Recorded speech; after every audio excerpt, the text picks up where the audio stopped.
Welcome to Insurgency Sandstorm, the hardcore tactical shooter with a focus on atmosphere, teamwork, high lethality gunplay, and intense firefights. My name is Michael Saruhas, I'm the lead game designer, and in this video, I'm going to take you through what makes our experience really special.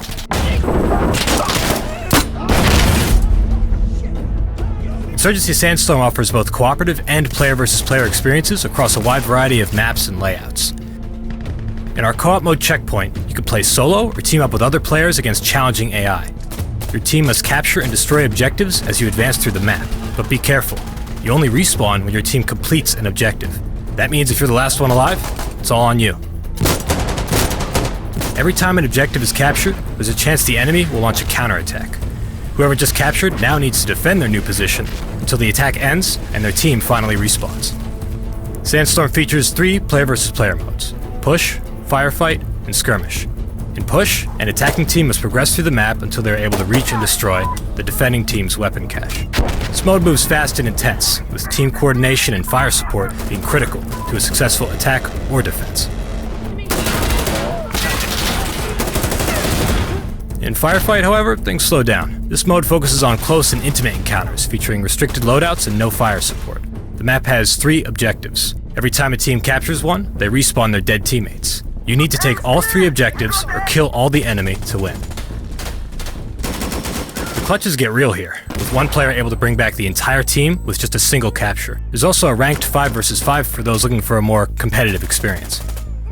Skirmish is a large-scale open battlefield where players need to destroy the other team's weapon cache, defend their own, and hold all 3 objectives. Each team needs to keep their weapon cache safe, because if they lose it, they'll stop getting those respawn waves from captures.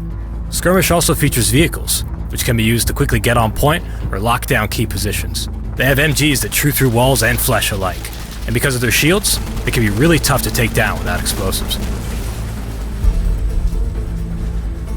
Weapons in Sandstorm have no crosshair and are not fixed to the center of the screen. Instead, they use a system called free aim, meaning they can move independently of your view.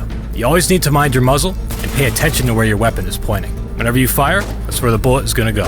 And as long as your finger is on the trigger, you can always take a shot. Insurgency is all about immersion. We keep our HUD very minimal. There's no kill feed, hit markers, or anything that might distract from the action in front of you. The only way to confirm a kill in Sandstorm is to watch the body drop. Each weapon and its ballistics were created with meticulous care. Caliber, barrel length, and other factors play into every shot you take. Close-range shots are simulated in a manner similar to hit scan, with longer ranges using a real-time projectile simulation. As a result, CQB is clean and quick, especially considering our high lethality. Long-range shooting, however, involves a little more time-to-target calculation. In addition to dropping from gravity, bullets slow down as they travel through the air, and slow down even more when they penetrate different materials, all the while reducing their damage potential. A thin wooden panel isn't much, but a thick concrete barrier is a different story. Now, Hamel Management is important. When you reload an Insurgency, you're not just dipping into a magical pool of ammunition. You need to keep track of every magazine you have and how many bullets you have in each one. If you forget, you can always pat down your vest with an ammo check to get a rough idea. There's also a staged reload system, where if your reload is interrupted, you can continue it from where you left off. You can also drop your magazine during a reload in order to reload faster. This is great for an emergency situation, or just whenever the mag is empty.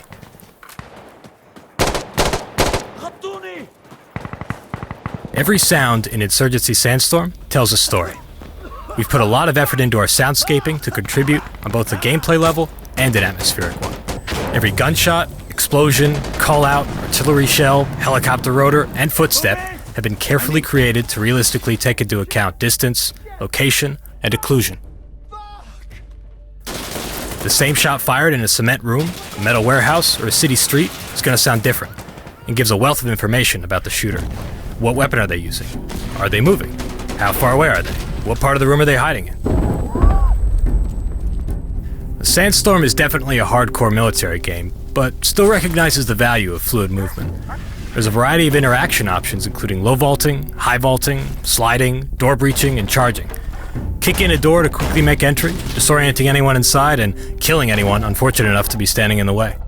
Peek through a door to get an angle on an enemy, or bounce in a grenade without exposing yourself.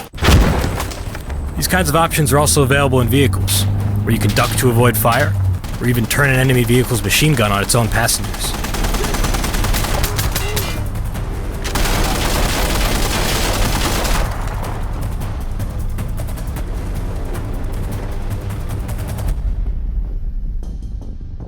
Sandstorm features a large class selection, each with its own weapons, equipment, and abilities.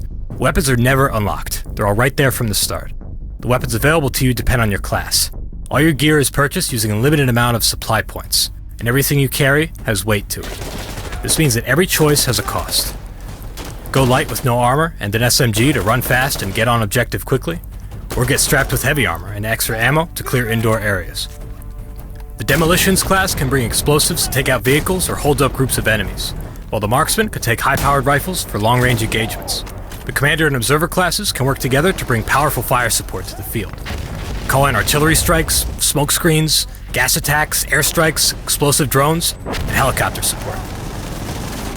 Weapons can be customized and equipment selected to suit a variety of roles. Create your own personal build from a wide variety of upgrades including optics, foregrips, suppressors, explosives, quick-draw holsters, greased bolts, and more. As with our weapons, these are never unlocked. They're all right there from the start and depend on your class. But remember, each accessory comes with a cost.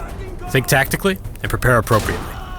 Use smoke grenades to cover your advance, Molotov cocktails for area denial, rocket launchers to destroy vehicles, C4 to surprise enemies, or just good old-fashioned, no-nonsense frag grenades. You create your own identity on both factions. Choose from hundreds of different clothing and gear items including combat shirts, track pants, helmets, gloves, hoodies, masks, sunglasses, and plenty of other options. Change your gender, face, hair, and voice to suit your character. Every customization item you see can be earned through gameplay. More content is coming after release. Post-launch, we'll be adding new weapons, maps, customization items, modding support, and more. As with the original Insurgency, this type of content will be free. Our community really is important to us, and we don't want to split our player base. We want everyone who owns Sandstorm to experience these updates.